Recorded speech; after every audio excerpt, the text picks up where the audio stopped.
Well, hello everyone. This is John Byrne with Poets and Quants. Welcome to Business Casual, our weekly podcast with my co-hosts Caroline Diarty Edwards and Maria Wickvilla. We have a rankings bonanza. Last month in September, three new MBA rankings came out. Bloomberg Business Week, LinkedIn, and then QS. Don't know how familiar you are with any of these, but we're going to dissect them for you, tell you who the winners are, tell you what you should be discounting, what you might take seriously, and what you shouldn't take seriously at all. Of the three rankings, in terms of my personal view, I like LinkedIn best because it's based on proprietary data that basically tracks the promotions that graduates of different programs have used. And those promotions are put into the LinkedIn database by the people who have profiles there. So that's a very different kind of ranking. Next, I'd say Bloomberg Business Week. Now, you may know or may not know that back in 1988, I actually created this ranking. It's changed dramatically in ways that, frankly, are disturbing to me and I believe give it less credibility. And then finally, in terms of credibility, I put at dead last QS, which is largely a business in Europe that does admission fairs, and they do a bunch of rankings to serve as clickbait for their websites. So who wins? Well, let's start with LinkedIn first, since I like that ranking the most, and we'll get the views, obviously, of Maria and Caroline in a second. Number one, Stanford. Number two, Harvard. Number three, NCOD. Number four, Wharton. Number five, the Indian School of Business. I think that kind of makes sense because if you have a degree from an IIM or an Indian School of Business and you stay in India, you're probably going to get promoted pretty quickly at a company there. On the other hand, how well does that degree travel? What brand recognition does it get outside of India? Admittedly, very little. In any case, Indian School of Business in the LinkedIn survey is ahead of Northwestern Kellogg at 6, MIT Sloan at 7, Dartmouth Tuck at 8, Columbia Business School 9, and then London Business School 10.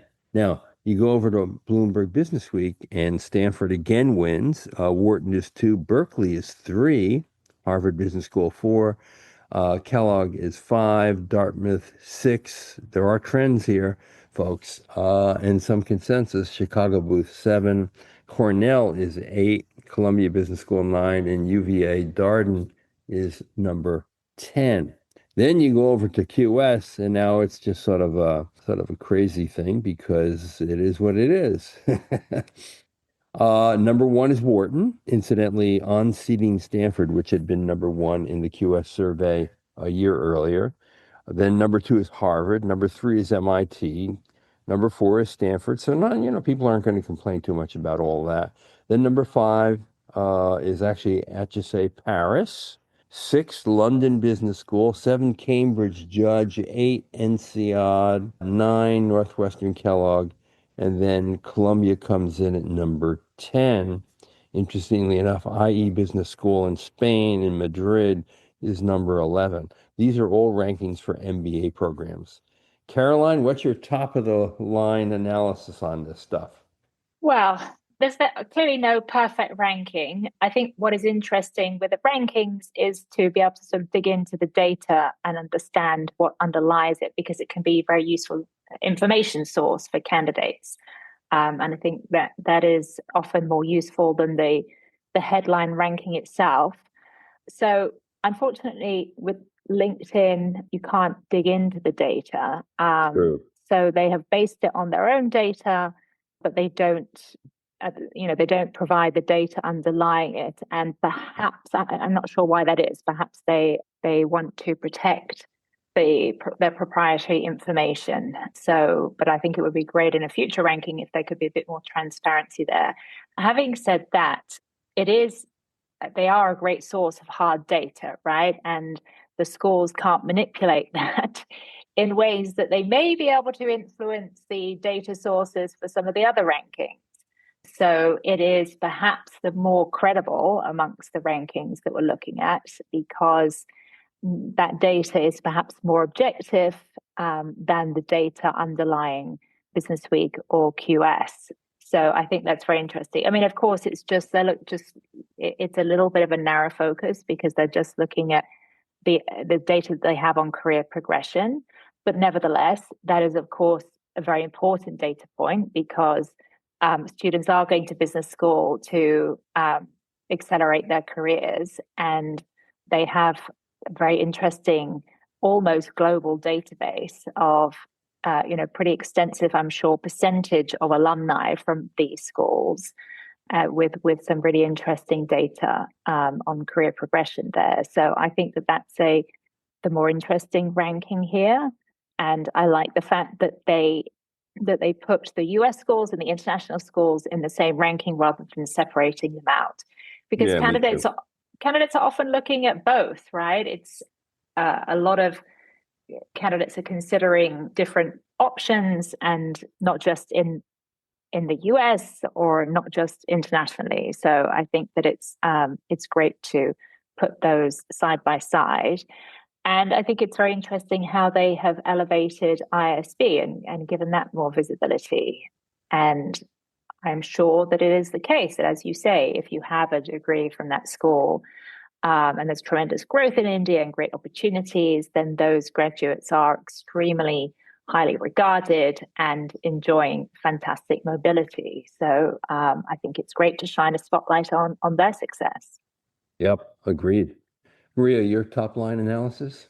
Yeah, I like the LinkedIn one the best too because it does seem like the most difficult one to be Mm. manipulated. And so I think that makes it really credible because I mean they are literally tracking, sometimes when you look at say the career report from a given school, of course the person or the people that they're going to highlight in that report, it's always going to be the most successful people, right? They're not going to put in the brochure or on the website like, "Hey, yeah, I've been unemployed for 3 years." And right? They're never going to put those negative stories. LinkedIn has more visibility into all of it.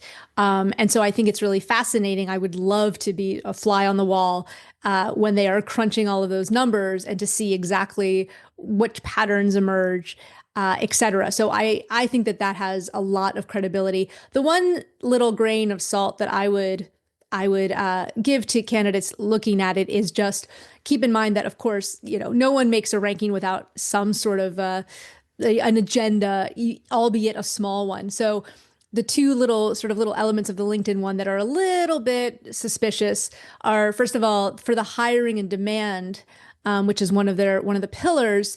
They track it based on LinkedIn hiring data and recruiter in-mail outreach data. So for any school that relies on LinkedIn, I mean, it's sort of rewarding usage of LinkedIn in a way. So if Yeah, good schools point. recruiters, Good point. yeah, if they're posting things on jobs on LinkedIn, then guess what? They're going to get more points or more credit for it within the LinkedIn ranking. However, we all know that some of those most elite jobs out there don't ever get even publicly published anywhere, right? It's done almost entirely through networking.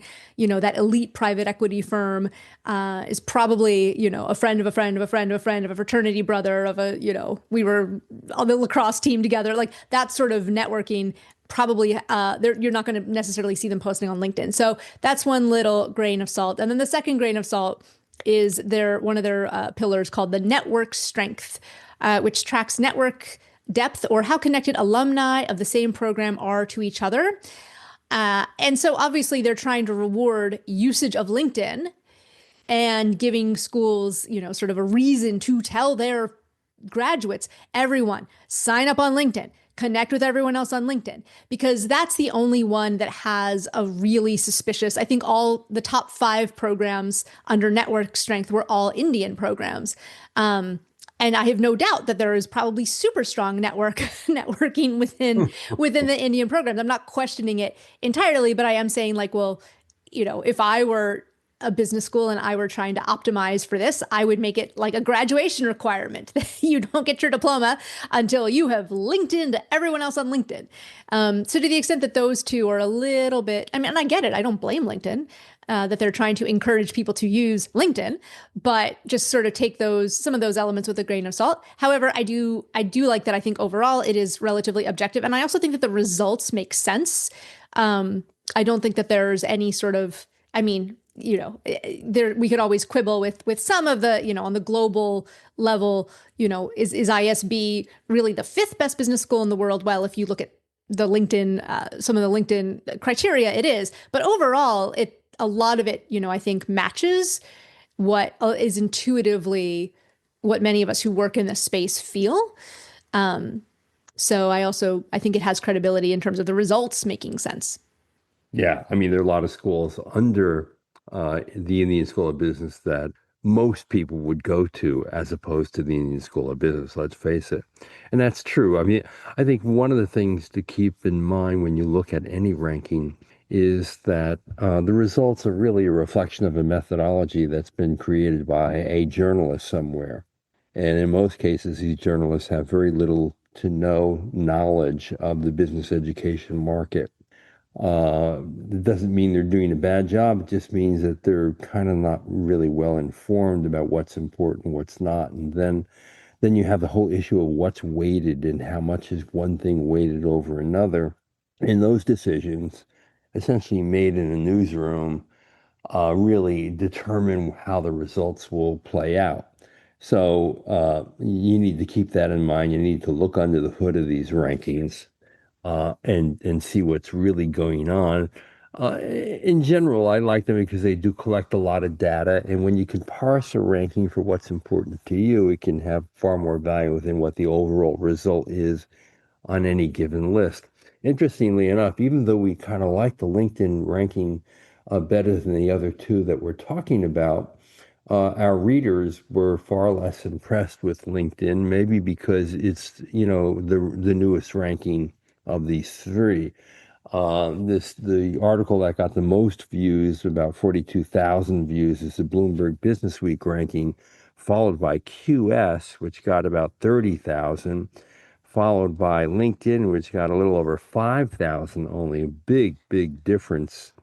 That could be the result of a headline. It could be who knows what. Google didn't pick it up. But I think it's kind of instructive that LinkedIn has gotten the least attention, even though we kind of like it the most. What else about these rankings, Caroline? Of course, Business Week does a separate international ranking that we haven't mentioned, and that looks, pretty good when you look at the international schools in general, don't you think? Yeah, and just something to add on the LinkedIn ranking. Of course, it doesn't seem to have Chinese schools in there, and I guess perhaps the LinkedIn doesn't have penetration in China. Yes, So right. that's kind of a shame that they don't have that by the nature of their database.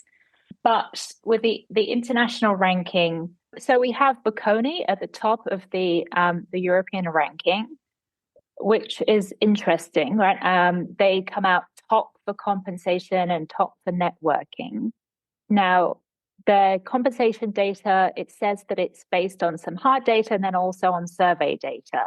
So whenever you get into surveys, then I think there's so much subjectivity in there and so much variability in the data quality that I'm not sure how reliable that is. So I think that's a bit of a curious result. I think for candidates who get admitted, for example, to INSEAD, London Business School, and Bocconi, most of them would probably choose INSEAD or London Business School above Bocconi, even though this comes out top in that ranking. But it has got a good list of top schools that have done well in the ranking, and I think that sometimes what is important is not the actual positioning in the ranking and whether they're one or they're number two or they're number three. To me, it's more important to look at the peer group that a school is in and the clusters of schools, because sometimes there can be such narrow margins in the data that mean one school gets the third position versus the fourth position. So to me, it's interesting to look at the clusters of schools.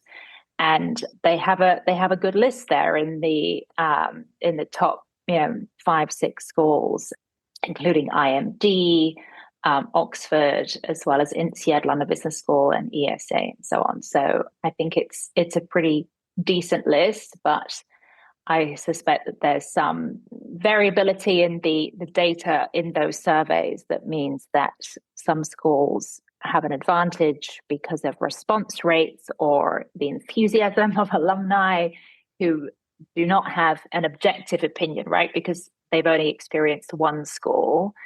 And then when you have surveys, you wonder to what extent some schools are reaching out to alumni to mobilize them to respond, but perhaps other schools aren't doing that. So I think there's so much room for error in the surveys that I don't know how reliable it is. Yeah, and when you start looking at this in some detail, obvious questions crop up. I'll give you a good example. The compensation rank in the Bloomberg Business Week ranking for Harvard is number 8.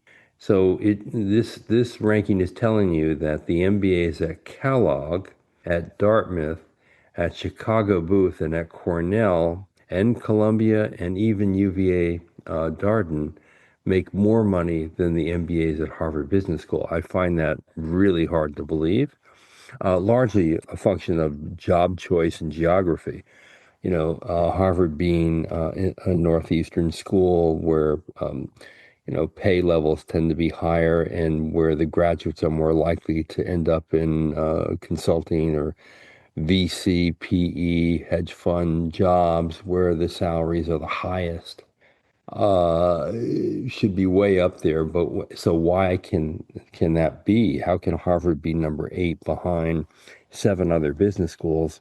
And the reason is because this compensation rank includes a lot more than just raw starting salary and sign-on bonus. It includes some survey data of graduates that kind of colors the actual rank. So you got to kind of be careful in what you read and how you read these things. Maria, you have any other warnings or advice for people who are using rankings to choose their schools?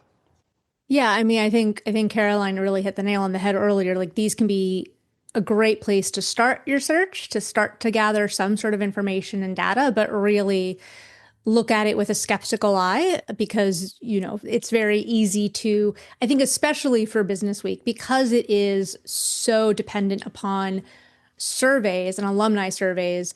You have no idea if the school is, I don't know, how heavily they're promoting it, as you brought up. Or I don't know. It's just, it feels so subjective. And it also feels like any graduate of any business school knows that the better their school does in a ranking, the better it is for the entire community, right? The rising ranking tide lifts all boats. And so there is absolutely a benefit to me as an alumnus or alumna of any program to rank my school very, very, very, very highly, even if secretly I didn't think it was that that great of a place. Or Exactly. right? Because it's in my there's such a, there's an incentive for me as an alum to really like make everyone think that my school is the bee's knees. And so I think if I were to do surveys, what might make an interesting twist to this could be to say, you can name any other school except your own. So which schools do you respect? Which schools have alumni that you respect? Which schools do you, when you work with people from those other schools, do you get the sense that they had a really good education?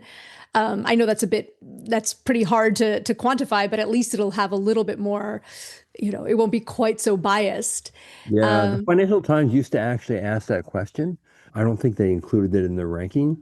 They no longer ask that question, but I thought that question always yielded some interesting results. I mean, yeah, it is interesting. And then going back to the European ones in particular, so for example, IMD ranks very highly in terms of things like compensation and entrepreneurship, but I believe that IMD tends to accept a slightly different profile from some of the other schools. I believe that they tend to accept people who are already fairly senior in their careers. Right. And so it is a European school, but it does, in my experience, tend to take people who are already fairly successful as opposed to some schools that might take people who are a little bit earlier in their career. So just these little nuances, again, like use this as a starting point, but don't take it as, something carved in stone that is scientific fact, because it's not. So true. So if you want to explore these rankings in detail, go to the Poets and Quants website. The name on the Bloomberg Business Week, or rather the headline on a Bloomberg Business Week MBA ranking is 2025 Bloomberg Business Week MBA ranking. Stanford retains #1 spot. For the LinkedIn one, it's 2025 LinkedIn MBA ranking, fresh concept undercut by fatal flaw. And then for the QS ranking, it's QS Global MBA ranking, a new #1 replaces Stanford after 6 years. You'll find plenty to read, plenty analysis, plenty of stuff to scratch your head and roll your eyes. But hey, don't take it too seriously and have some fun with it. That's my advice. All right. 3 new rankings in 1 month. My goodness. That is complete overload, let me tell you. This is John Byrne with Poets and Quants. Thanks for listening.